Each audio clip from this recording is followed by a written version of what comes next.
This episode is brought to you by Adobe XD. Adobe XD is the collaborative platform for experienced designers to design and prototype engaging user experiences. Stay tuned to hear how XD helped me make a product I'd been trying to get greenlit for nearly 4 years possible. Yes, 4 years.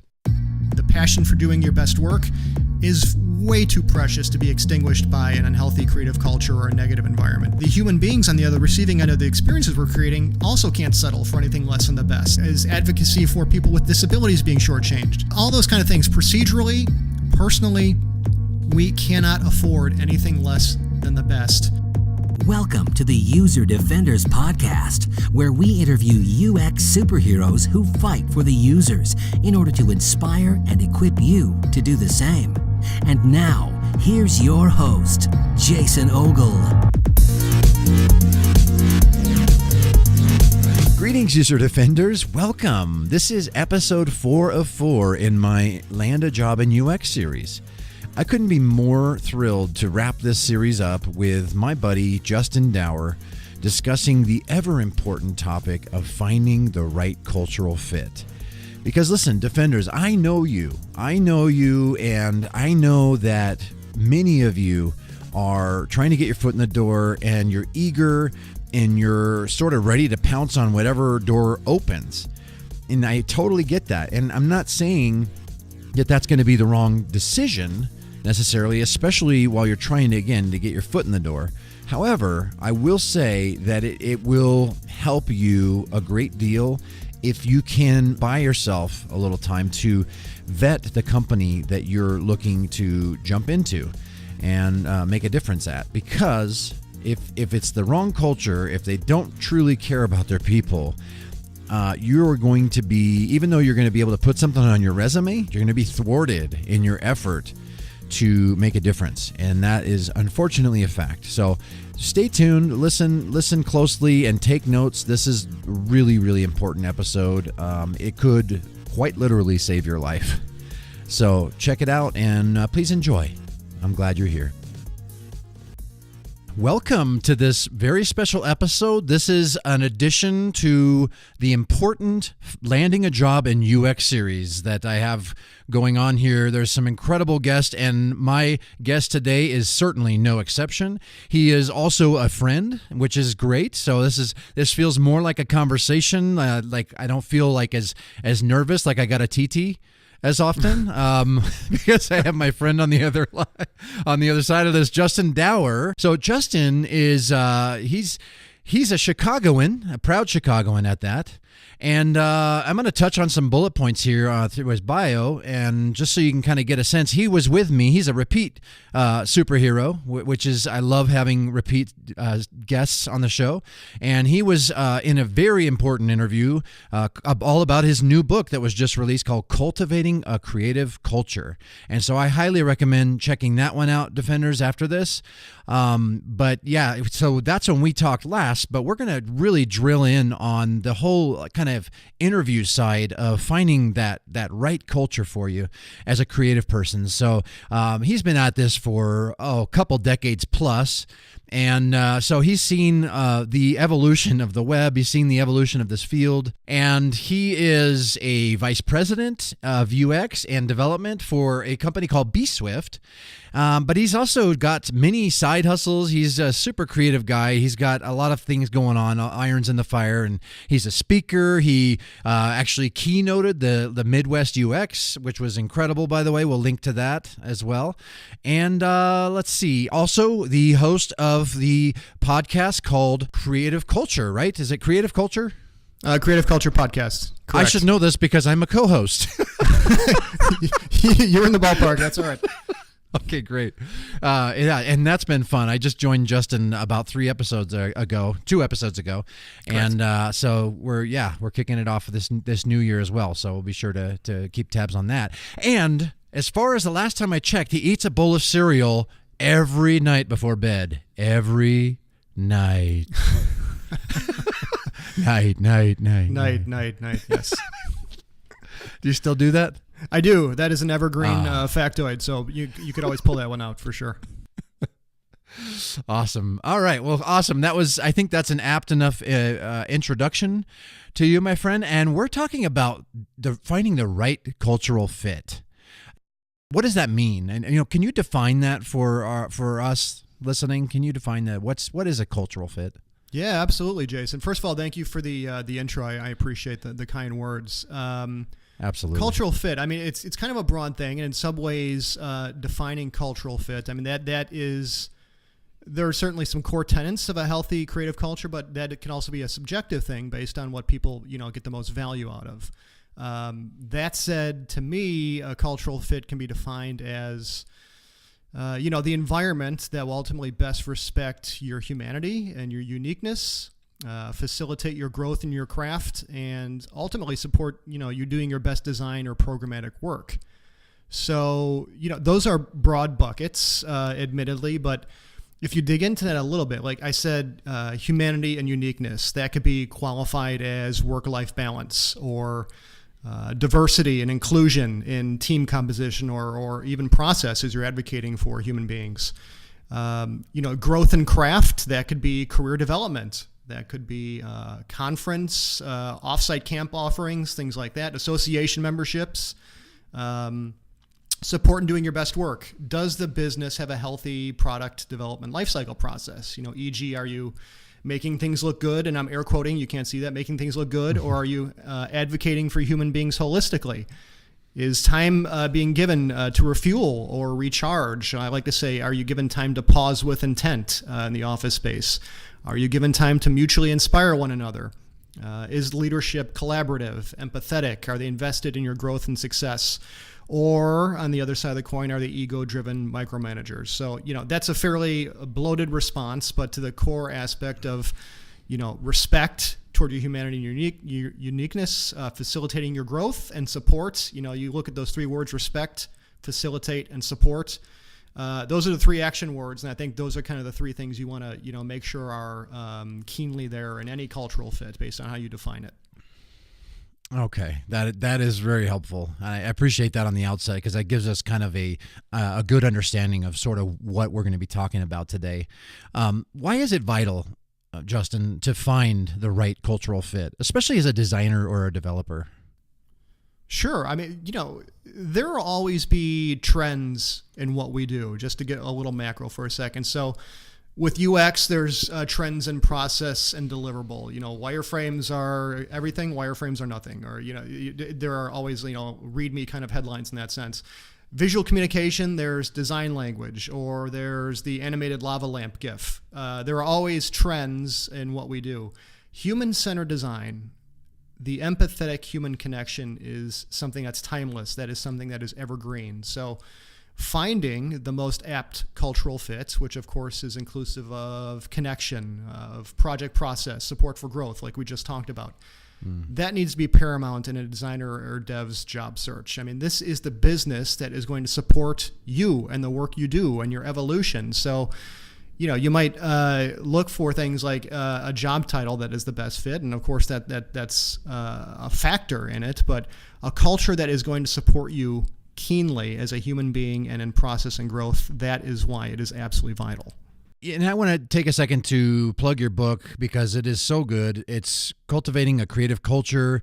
And, I think we talked a little bit about this last time, but I want to kind of touch again, like, what was it about this topic? Was it something that happened in the past with you, like at a certain workplace, or experiencing really poor leadership? Was it like, can you touch on some of the reasons that you really made this kind of a life's mission, so to speak? Certainly. I mean, the reason I wrote the original a list apart article, it was called Resetting Agency Culture. And what's different from that to the title of my book, ultimately, of course, is the agency delineator. And at the time I wrote that article, I was in the agency sector. I've kind of vacillated between agency side and tech side and design studio side, that triumvirate across my entire career.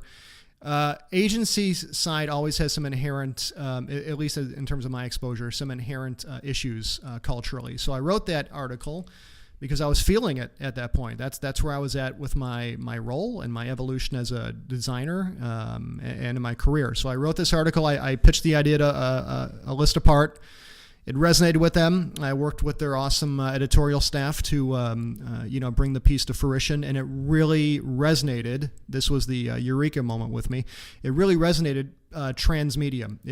I was getting feedback from people in print and radio and television and design, of course, as well in the agency space. What the eureka moment there for me is that this was not about the agency connection. This was about the human connection. It was bigger than the agency space. So I always come back to, this is not about pseudoscience and new age crystals and things, which some people might find wonderful. That's fine.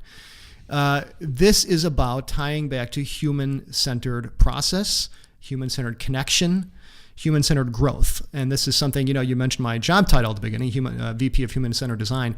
This is something I'm tremendously passionate about. So culture, of course, is the underpinning. This is something, we just talked about, of all of that. The culture supports you in everything you do, and the culture should permeate interactions at the office. It should permeate the project process. It should permeate the deliverables and our goals.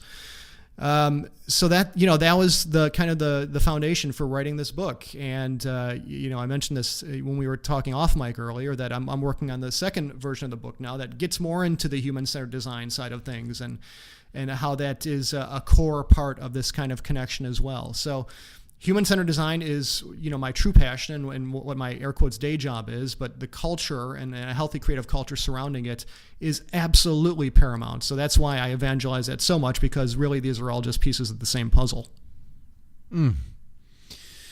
Yeah, I can't wait for your follow-up as well, because I enjoyed, and I'm not just saying this because I'm your friend and because there's thousands of people listening to this right now, but I sincerely enjoyed reading your book. You're a really great writer, and you just have a way with words, and just really taking a topic that's really ambiguous in many ways and just kind of breaking it down into a human-centered language, a way that we can understand. So I'm really super excited to kind of see that follow-up. And I touched on kind of some of the reasons that this is such an important topic for me. And, as humans, we want to, psychologically, we are designed to kind of always be seeking homeostasis. We always want to, and that's for a good reason. There's survival kind of things involved with that. We always want to kind of find that balance of that kind of wellness in our lives.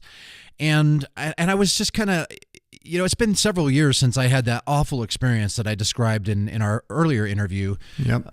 And I sort of, you kind of start to heal, through. And here's the thing: time doesn't, especially with the death of a loved one, time does not heal. It does dull the pain. And I think that also relates to other really painful experiences in life, including working in an awful culture. I mean, so I kind of it's been several years, and I started to think about, just before our interview, actually just minutes before we got on the phone, I opened up my notes app here on my computer, and I kind of found my exit interview that I wrote out at that job. And I was very, very honest in that exit interview. And I actually just started skimming through it, and it kind of opened up some wounds for me again. Just thinking about how I was treated at this job, and treated inhuman. I was treated like I didn't matter at all. And I was hired in the leadership role too over there. And there were some things that I had kind of forgotten about. Again, my brain's way of kind of protecting me, right? Of kind of the Sure. self-preservation, right?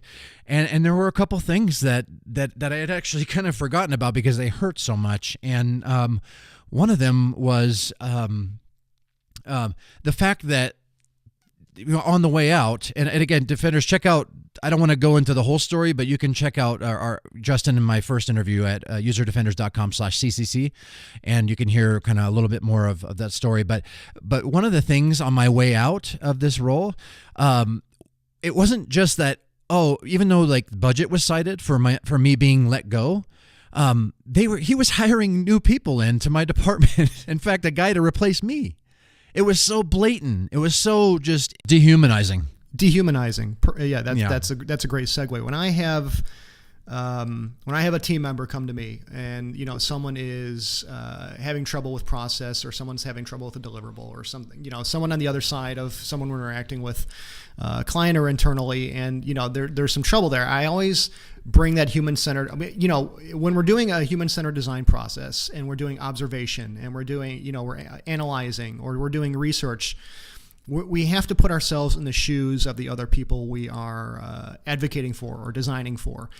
So I always try to bring that human-centered thinking back into the cultural interactions at work. So if somebody comes to me and they're having trouble with a deliverable, or, this person isn't stepping up to the plate, I always say, let's pause for a second and put ourselves in their shoes. What else can be going on here with them? Let's think about, before we rush to judgment, what else might be going on. And when we kind of pause and let the initial energy of coming into the room, and I'm going to talk to, my manager about this, when we kind of let that diffuse and we can actually have a calm conversation about it, we always get to something. There's always something there. So to your story just now about what was, how you were treated, and, you were let go because of budget, but at the same time they're staffing up. I mean, the empathy there was it was devoid. It was an empathy vacuum. So that to me is hard to connect with, because I think based on what we do, we advocate for people and we observe and we research and we're empathetic just inherently. But I mean, it's hard to connect to a dynamic like that, because it is hard to put yourself in someone's shoes and say,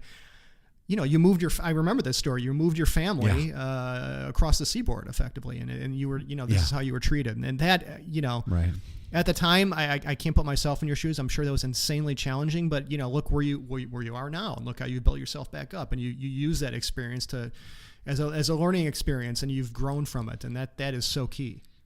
Thank you so much, man. I appreciate you chiming in on that and helping to kind of explain how I felt. I started getting emotional, and it's kind of hard for me to think when I get emotional. So yeah, thanks for bringing that in. And this is a listener question, Justin, from Fatima. I think her handle is Fatty UX, FAATIUX, yeah. And I was so delighted to get this question from her. I think it was a really thoughtful question. And defenders listening, you all can relate to this, I think, in many ways, especially as a newer designer. So here's her question. It's really great. If you're new to the field, how do you avoid taking the first offer you get? Or do you recommend taking the first offer? Everyone tells me to apply everywhere. Is this a good plan? This is an awesome question. Like you said, Jason, everyone starting out in their careers has been there. I think this is almost a unanimous thing. So I appreciate this question from Fatima. Taking an offer, accepting the first or the fifth offer, it can be extremely case dependent. So I'll put that out there straight away. This is not going to be a blanket answer. I can give you a response based on myself as a job seeker and, having hired and built teams over the years, being on the other side of that. So by and large, I would say see what your options are as best you can before taking a first offer. If you get a first offer and it is crystal clear and extremely lucid that the stars are aligning, the salary's there, the growth is there, the culture is there, the team is there, they're doing phenomenal work, then it's clear. Sometimes that's not possible because businesses give deadlines.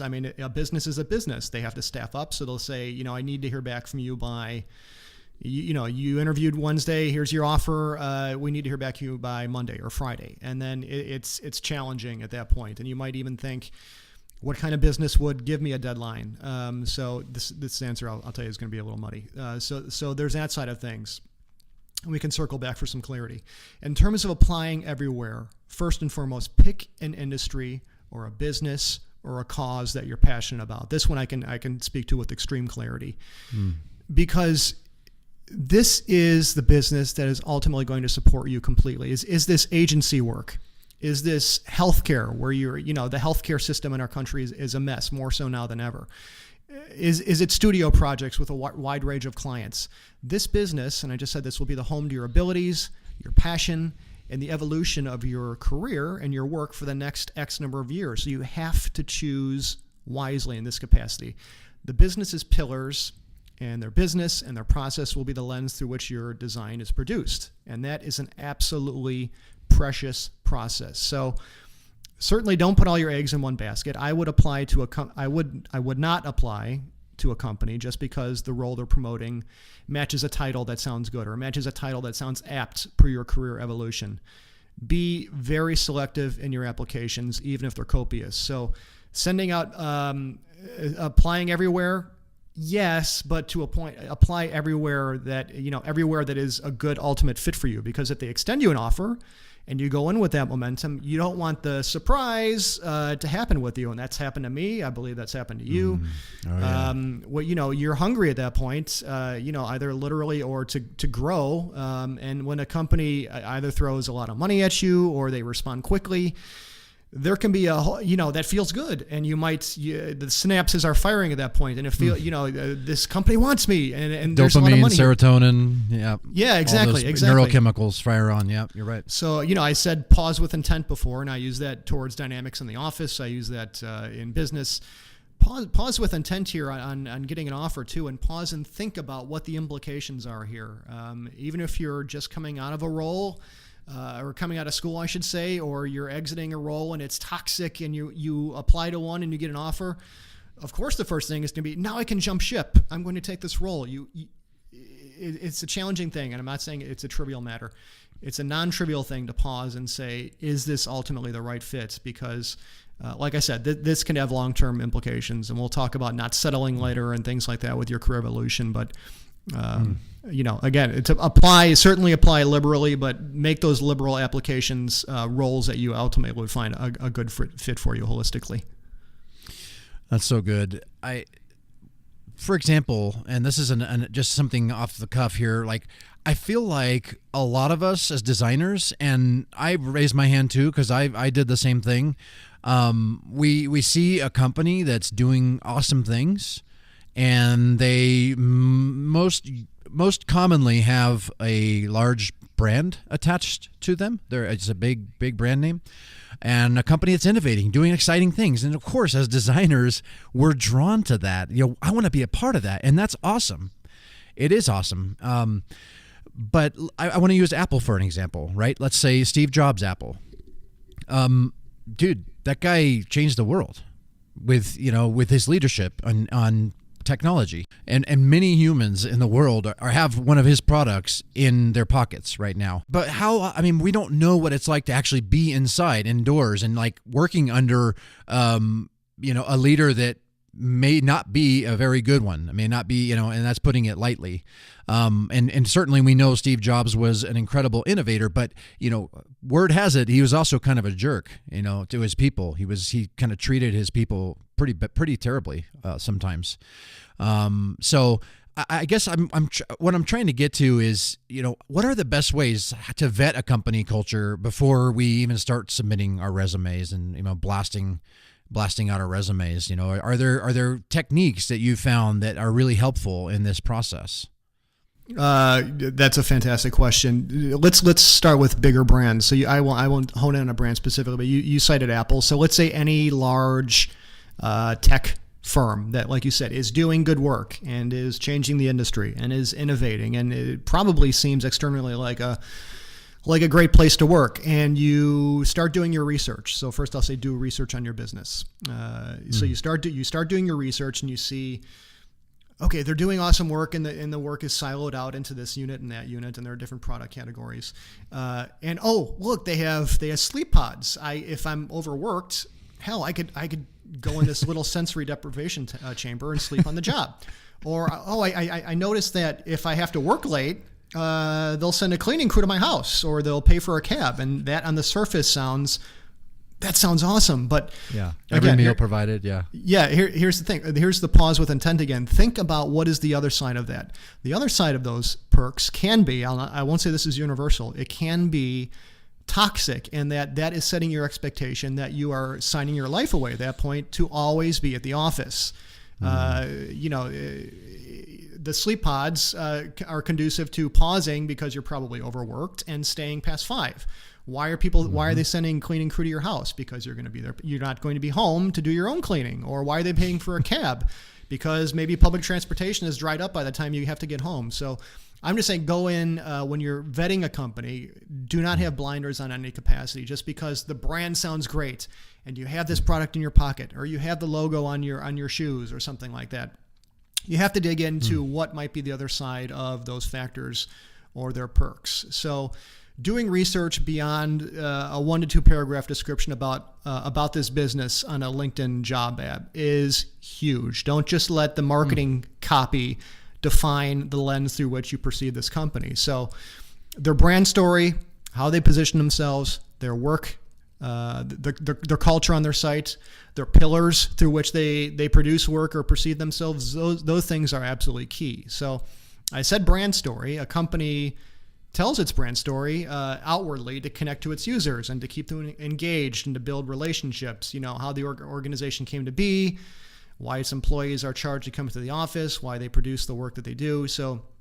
in your research, when you're looking at their brand story, does this resonate with your ethics? Does this resonate with your career evolution? Does this resonate with your passion to create? So, it could be as simple as when you're looking at their website, where does people or culture fall in the navigation? Is it first? Is it last? Is it there at all? When you look at their website, who is listed under leadership or, on the about page? Is it leadership? Is it C-level only? Are you seeing the people who are actually making the work? Is there a lifelike, or life at section on the site? What does a day in the life look like in this site? Is something like that even present on the site? Some businesses, they blow that section out the most about, their cultural manifesto, or what is a day in the life like, or little vignettes about employees speaking about what a day in the life is like. Talk to them, as best you can. Reach out to these people. I keep talking about the human-centered approach. And this one is the one that might cause the needle scratch in the record the most for people. But this one's a little, so we keep talking about human-centered and the human connection. I would say if you genuinely are passionate about this business, try to take it a step further than tossing a PDF over the digital fence of your resume. So, as best you, some businesses are clearly they're very busy, and there's HR, that kind of is in receipt of resumes, and you can't talk to a person physically. But I can tell you this: I've worked at an agency before, Jason, where I was a creative director. And at this agency, 2 different times, people knocked on the door and just walked into the space. And one time it was a fellow who walked in, and he was seeking a designer role, but he had not really done his homework on our business or what we were about. And he walked into the space, and it was different. This person's coming in here, and they're introducing themselves. And my curiosity was piqued enough where I got up and I went over and I introduced myself, and we talked a little bit, and he had his business card and his resume, and he was just, kind of doing, he probably had stops along the way for the day, and he was just, knocking on doors. And, I respected someone who wanted to, respected their approach in that sense, to kind of connect with a human being. Another time someone did the same thing, knocked on the door. I was a little busy that day. And I didn't interact with them specifically, but they had done their homework about, I am knocking on the door because I've looked into the work that this company does. And they knew about myself, and they knew about other members of the team, just based on doing their research. And they were expressing that they felt like they would be a good fit based on those things. And I followed up with them. I thought, that was, the human-centered approach again. That was intriguing to me, and that was curiosity. Again, I was too busy that day, and I wasn't available. But they were putting themselves out there, and I respected that at the end of the day. So, multiple ways to vet a company culture before submitting your resume. If you're submitting, to like Google, air quotes knocking on the door might not be the best way to go about it. If it's an agency of 50 people, or if it's a smaller a business, it might be a little more accessible thing to do at that point. So I'm not saying these are blanket solutions by any means, but if we're putting the human-centered connection at the core of everything, and I think that is permeating through this incredibly bloated answer I'm giving, that is what we have to hang our hats on throughout that process. So I've been trying to get an internal product built for nearly 4 years now. Don't ask. and it finally got greenlit recently. The kicker? Due to a large business pivot on the IT side, the dev team has a very limited time window to build out the MVP. Well, thanks to Adobe XD, I already had the blueprints. I was able to quickly design, test, and gather feedback on my prototypes before the business decision was even made. So the next time your stakeholders or engineers like Howard Hughes say, "Show me all the blueprints," you can confidently fire up Adobe XD and say, "Here they are." Don't wait 4 years. Download XD for free and experience design already ahead of its time at userdefenders.com/XD. That's great advice, Justin. And I want to kind of piggyback on Fatima's question earlier. Be careful about the spray and pray, with your resume. I mean, it's something that's natural. We want to do that, especially if we're really. And here's the thing, I know you're hungry to get your foot in the door, and that's awesome. Hang on to that passion, and that's what's driving you to be a part of this. It took me 2 years to get my foot in the door. And I started in 1997 trying to get into a company, and really it was any company. I felt like I just want to do this, and I wasn't thinking about culture at the time. And but be careful about the spray and pray. Try to bide your time if you can. I guess just temper that. I mean, just really try to take that extra time to vet as best you can to vet the company culture. Trust me, trust us. It will save you a lot of heartache. And maybe that experience you might get, it's subjective as to whether or not it's going to be worth, being treated like crap at your job. There's some people that hated working for Steve Jobs and hated his leadership style, but then there's other people that are like, I loved it. Like, I loved the punishment that he rendered unto me, and kind of beat me up at 3 a.m, to get something shipped by 6. Things like that. It's really subjective. I think it's just kind of your personality too. Think about it. I mean, logic tells me it's never worth it to be treated inhumane. Logic tells me that. So I think it's up to you to determine whether or not it's worth just jump in somewhere where you may not be, where the culture may not be great, but you might get some good experience from it for a resume, and maybe that's part of your plan. I don't know. That's kind of a gray area. What do you think about that, Justin? That's just something that came to me right now. Is it worth it to jump into a company that's like an Apple or a Google, knowing that the culture and the expectation is going to not be great for you, but to gain that experience to maybe jump into a better culture? Like, have you thought about that before? I mean, you make a great point there, Jason. I want to asterisk a lot of what we're saying is that subjectivity does kind of apply across the board here. So like I said, respect, I think, is something we could absolutely hang our head on in terms of what is a good fit for people, or how you're treated, or how you're advocated for. Some people, a good culture fit for them is coming into their desk, putting their headphones on, and this is the culture of the environment, and producing work and clocking out at 5, 9 to 5, doing my work. I'm producing. I'm done, and that's fine. I mean, that's a healthy fit for them, and that's the kind of work they want to be doing, and that is their good fit. Like I said, still respect, empathy, advocacy, just a healthy culture in that sense. I think that is universal throughout. If you need, if some of the things we're talking about in this interview are more your cup of tea, or speak to your evolution and are more apt to your work as a designer, that's fine too. So there's certainly a baseline there.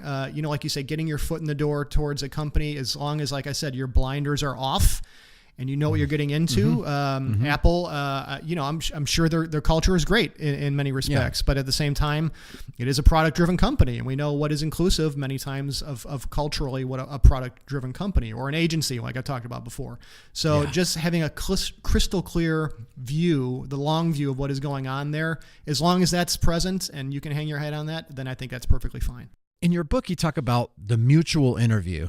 And I love that. I love the sentiment behind that. And it's basically, Defenders, it's to describe it, it's basically, when you're in an interview, you're there to answer questions, right? Just like Justin is here to answer my questions today.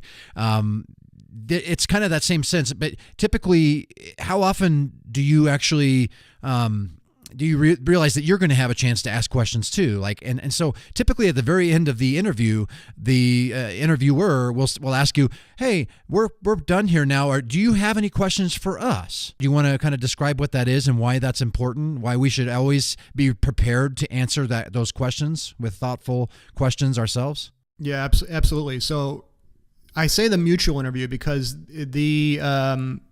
I almost want to say the honor, the privilege of interviewing is a privilege both for you and for the business at that point. You are there coming in there with your talent and your abilities and your drive and your passion. So the goodness of that process, the healthiness of that process of walking in the door, it's a boon both for you and the business to be having that dialogue at that point. So you're not there to be grilled. You're not there to be put over the coals.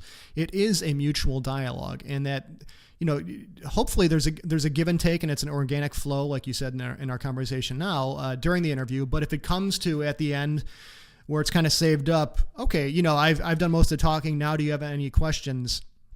That is the point for you to be charged. And there are some lobs like, where do you see the business in 5 years?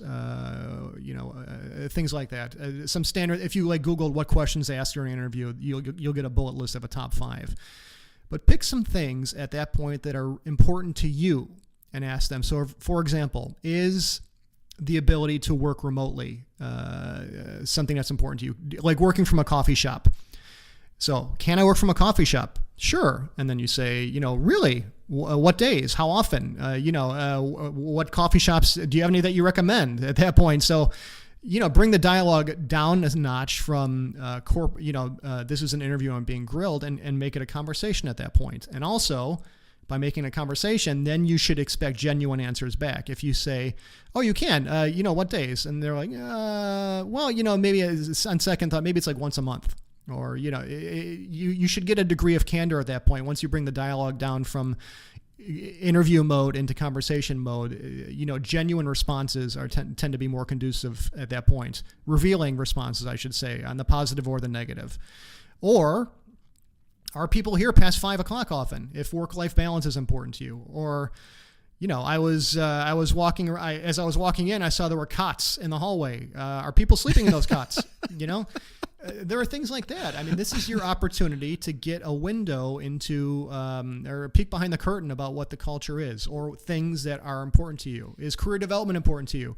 Can I attend a conference? Do you have any kind of camps? Things like that. So, I'd ask back some questions that you're likely asked on the other side of things. So what is it like? What's a time you've been humbled in your work? I mean, why can't you ask that of the people who are asking you? I mean, that's a question I've been asked before. That's a question other people I'm sure have been asked before. Tell me a time in your career, where you experienced something, those kind of questions. Why can't you ask those back of the people that are asking them to you? If you get a kind of like, an eyebrow raise, or why are you asking me this kind of vibe? That's a red flag straight out of the gate. So if someone is empathetic and views and isn't thinking in terms of a hierarchy, at that point it's a conversation. I mean, why the hell not? If I'm talking to a VP, if I'm talking to someone who's not at that level on an org chart, I mean, why can't the dialogue be the same at that point? So it should be natural and fluid. So we're creating and we're researching, we're testing in a human-centered sense. Why wouldn't the same process of human-centered observation of your potential new collaborator or teammate apply here? So just watch for those cues. We put cameras when we're doing usability testing in a usability testing lab to see, is someone furrowing their brow? Is someone frowning? Is someone having a delightful experience at that point? Put that, your mindset in that same way at that point. Put your webcam on in your brain and observe brow furrowing and observe if you ask about, can I work off site? Is there flop sweat? Is someone giving an immediate impassioned response? Just go in research and observation mode. This is what we're passionate about in our career. This is what we're doing. We're advocating for humans. Research and observation is a part of that. Apply that same mindset to the interview process. Oh, so good, Justin. My biggest takeaway so far is treat what you just said. Basically, treat your UX interview like a UX research project, right? Like, that's so good. I'd never thought about it that way. Like, you're researching the culture, you're interviewing them too. And have the confidence, by God, defenders. I know, like, out the gate, it's hard to have that confidence because you don't maybe have a lot of wins under your belt. But you know what? I just really want to encourage you to just be confident in this process, because you need to see yourself as somebody, even if you are super green, you need to see yourself as somebody who's going to grow exponentially, and you're probably going to do it once you get your foot in the door. Right? If you keep that growth mindset that we always talk about, and that passion and that hunger, because you know what? Skills can be trained, passion cannot. So I really love that, Justin. That's awesome. And you were talking about the cots, and my brain is so weird. Like, I was thinking, like, if you were applying to the Heaven's Gate cult, then bunk beds and Nike tennis shoes would definitely be a requirement for that position. Man, I don't know how you made that. I don't know where that came from, but that's astounding. Yeah. So if you're, that's a requirement. Just keep that in mind. But I think Hale Bop has long left us. So I wrote an article called "Don't Be Culture Clubbed," and it was inspired by my experience that I've mentioned a couple times here. And I'll be sure to link to that in the show notes as well. But Justin, I want to throw some questions out that and I'd love your input on these, and tell me if these good ones are these, or what you think of them. But these are some questions I mentioned in the article. But defenders, maybe if you might even want to jot these down and just kind of keep them in mind for when it is your turn, when they say, now, do you have any questions for us? Here's some ideas, some suggestions. What's the culture like here? Tell me about the leadership style and philosophy. Tell me about the emphasis put on employee development through conferences and other training opportunities. And you mentioned, are there remote opportunities? That's a good one to ask. And then here's one to close with. Like, what do people like most about coming into work each day? So those are some thoughts. When you ask about leadership style, like that's how much that gives you an idea of how much the leadership cares about its people. And again, you're going to want to probably really use your observational techniques and look at, make eye contact to see, because I know sometimes it's easy to kind of fabricate if you're on the other side. Oh yeah, we're awesome leaders here. Like, use your eye contact and your gut feelings. And then the emphasis on employee development. Like I said before, most of your development, if you're green, most of your development's going to come through, being in that job. And you're hungry, defenders. I know you are, because I know I've talked to many of you, and you listen to this show, so you have that hunger to grow. So I know you're going to grow, and so keep that in mind. And that tells you how much trust the leadership has on its people. If they do like remote opportunities, for example, and also about development and training. So thoughts on that? Those, Justin. Those are fantastic questions, Jason. I need to read that article that you had written again, because those resonated tremendously with me. And like I said before, what is the response time on those? Is there pause? Is the response genuine, like I said, and impassioned, or everyone has a BS detector, or what is the the actual fiber of that response, I suppose I'll say. Does it lean more towards P&L and bottom line being the response towards the manager's perception of why people want to come into work? Or does it lean towards, the things that are more about collaboration and doing good work for people and having a human-centered, charged process internally and in the work people are doing it in a research and UX design capacity? So, the core thing here, the core thread is, like you said, in terms of summarizing what I noted before, we have to observe and advocate for humans and put ourselves in the shoes of other people, just intrinsically in what we do. So applying that same lens to this process, this should be, a home run for us, just as designers and UX people and developers. So just apply that same lens to this process, and I guarantee you will take something away from it far greater than Googling, the top 5 interview questions to ask. Hi, I'm Denise Jacobs, keynote speaker, author, and self-proclaimed creativity evangelist, and I fight for the users. You're listening to User Defenders Podcast with Jason Ogle. So as we kind of come in for our landing here, I've always wanted to say that at the end of an interview. Everyone take their seats. Put your seatbelts on. Here comes the airplane. You're going to say that to your newborn. Oh, yeah. So let's, you've done an incredible job, Justin, of helping us understand how to vet a company culture before and during the interview. I want to talk right now as we kind of close here. I want to speak to those who are currently in a UX role and or maybe they're developers or front end developers and they're in a design kind of agency environment. I want to speak to those defenders listening who are stuck.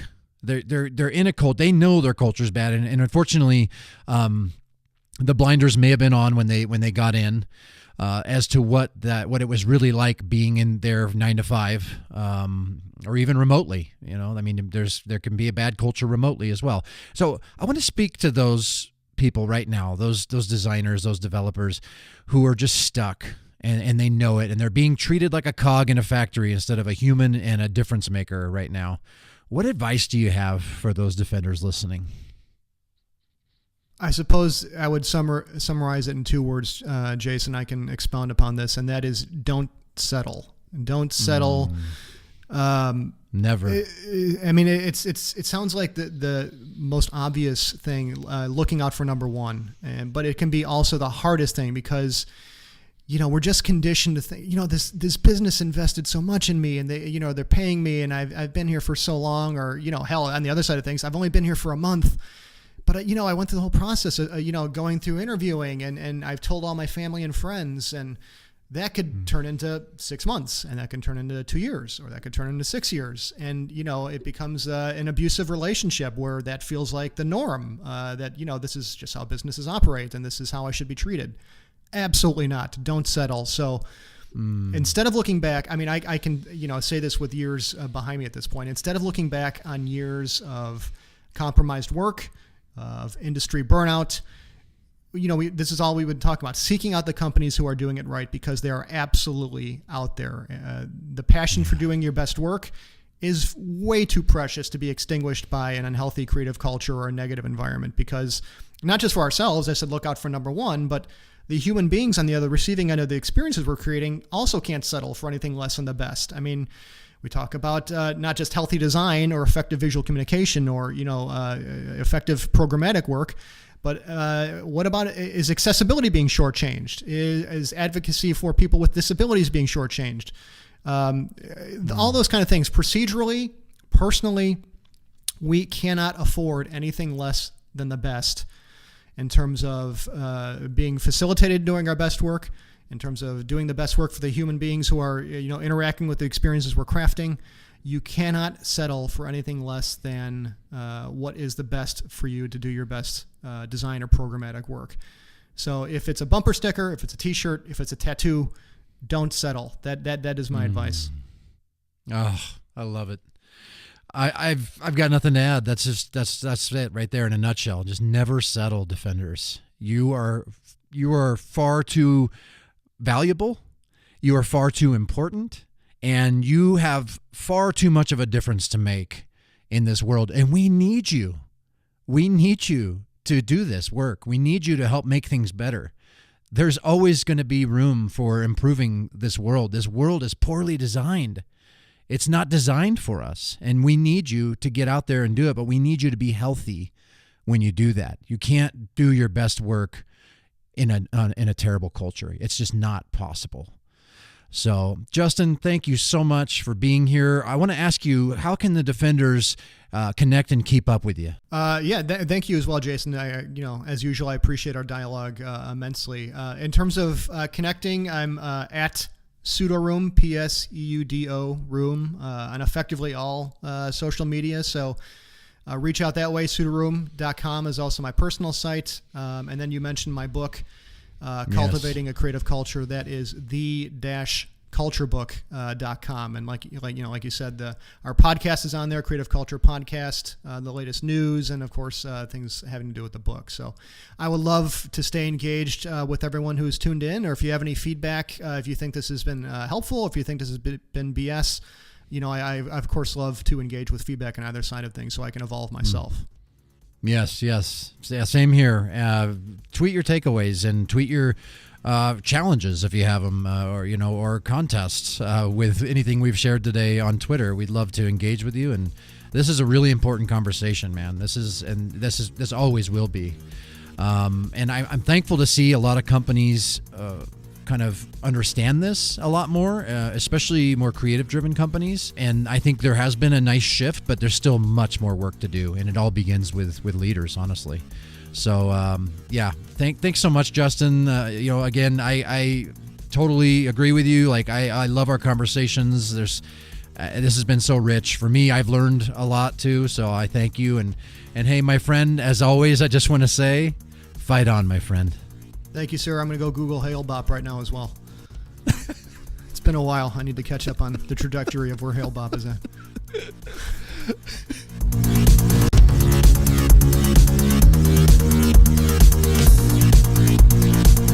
Never settle, Defender. Those two words alone really encapsulate this entire episode. The work that you are meant to do is far too important. The difference you are meant to make, the difference we need you to make, is far too important for you to be stuck in a dead-end culture that is doing everything in its power to prohibit you from truly achieving what you are capable of.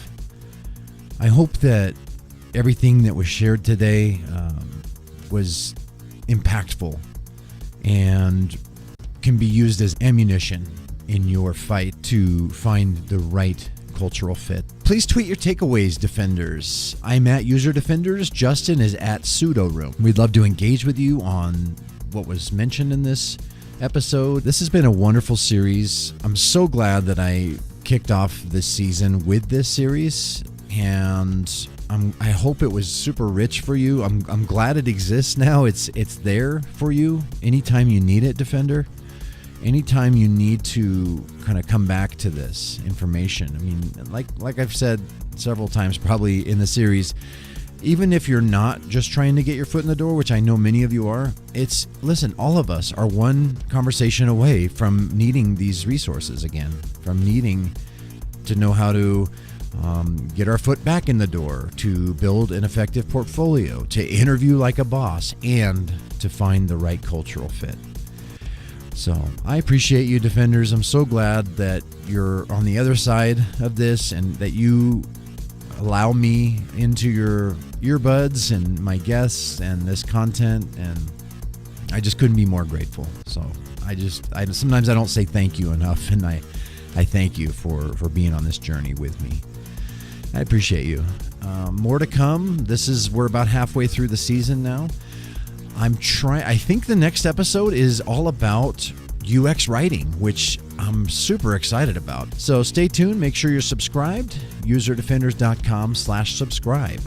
And again, I want to remind you that UD Community is live and thriving. And I've just recently I actually announced recently that we are going to have exclusive trainings for members of the community. So anybody who's in the community will be able to attend these trainings and get better, become better as a result. So please come and join us if you are interested in that. And I'm really going to be tapping into many of the super guests that you've already sort of become familiar with after having listened to the show. So be sure to check it out and get your first 7 days free by visiting community.userdefenders.com. I want to thank Eli Jorgensen for the astonishing artwork. I loved what he did with Justin. This may, like Darren said, Darren Goldsmith, my show notes guy, he said, this may be one of Eli's best, and I concur. And speaking of Darren, thank you, Darren, for helping me so much with the show notes. It's really allowed me to do more with the show, and I appreciate you. And thanks so much. And thank you, Adobe XD, for sponsoring this episode. It's because of Adobe that I'm able to actually bring you this content. So thank you. And it's a great product. I really, truly love the product. Check it out at userdefenders.com/XD. So anyway, that's that. I appreciate you. And until next time, as always, fight on, my friends.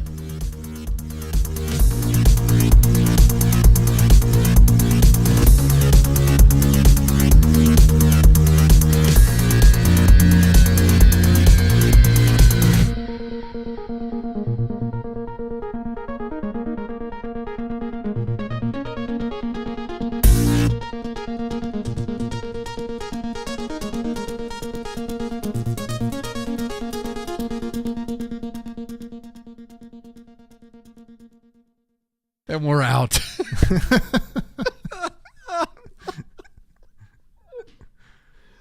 I had to. Oh, Come on. That was good. I love it. This has been so good, man. I love starting my day out this way, talking to you. Well, I actually started my day getting a parking ticket, so this this turned things around. Shoot. I tweeted about it. Check your Twitter after this. I sure will. Oh, that sucks, man. I'm sorry. Shoot. Well, the lens was I had a spirited discussion with a parking enforcement officer. I'm going to have another spirited discussion with Jason Ogle in about an hour or so. Oh, well, you know what? It didn't show. Your frustrations didn't show. I would have been frustrated coming into an interview after that. So I lit a candle in here and I calmed myself before. Did you get a frothy cup before? Oh, I mean that's Hell a given. yes. Come on. Hell yes. All right, brother. I'll let you go. Hey, you get 6 minutes back. I'll take it. You can go get another cup of coffee, man. Yeah, you read my mind. I'm there with you.